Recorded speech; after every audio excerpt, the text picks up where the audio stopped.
Hello, dear friends. Welcome to this program, Our Moments with God, Our Moments with the Word of God, Our Moments with the love, mercy, and compassion of God, Our Moments also with the holy ones of God, the saints of God, and as well as our moments also with the necessary things in our life.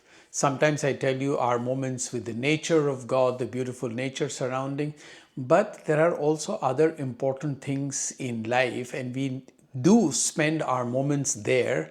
Like today, I am doing this video in the kitchen. Yeah, I will tell you in a minute why I am in the kitchen. Here is the rice cooker. Here is a pot that something is cooked, and here is a lamp, and here is this thing where all the spices and things are kept, and here is the wash basin, and here, as you can see, there are various things. For example, now this is of course little rice in a packet, and there are various things of course in this kitchen. This is the fridge. Why, you may be wondering, I usually do things either in the church or in nature, and today I am in the kitchen because for two reasons I am here.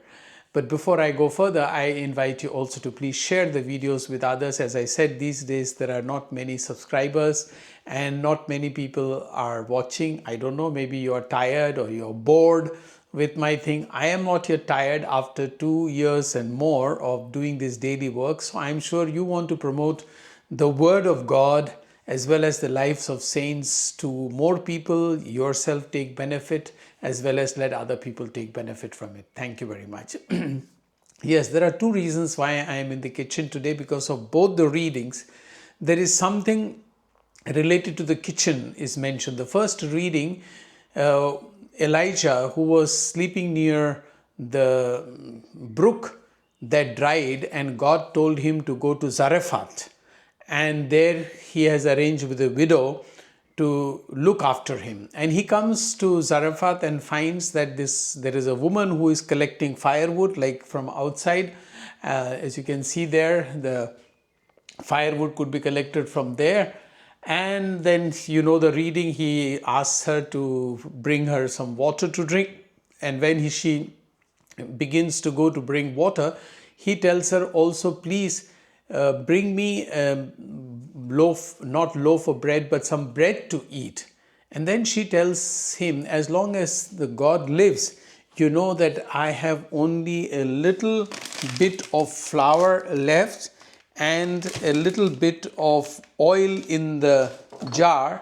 Once I have used that, then my son and I, we will eat and then we will die. And then he tells her, okay, first you make the bread for me and bring that bread, and then you can eat yourself. And then you know the miracle that happens there.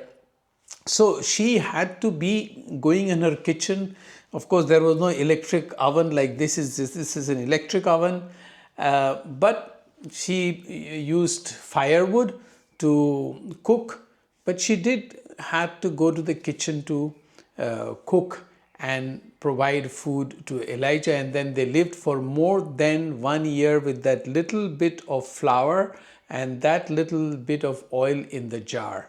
So God does take care of the prophet, and God does provide somebody to take care of him, provided we are at his service, as Elijah was at the service of God.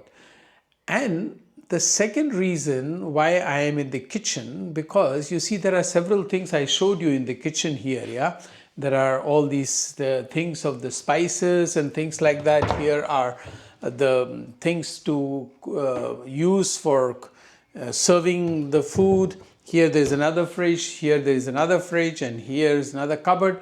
But of course, several things are needed to cook.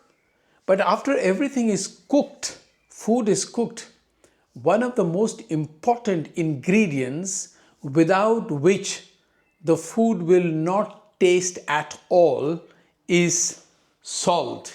Here is this jar of salt. As you can see, this is a different kind of salt. And Jesus speaks about, you are the salt of the earth. You are the salt of the earth, as well as he says, you are the light of the world. Here is a light, and this is required in order to cook. And this lamp I cannot put under the bush here or inside.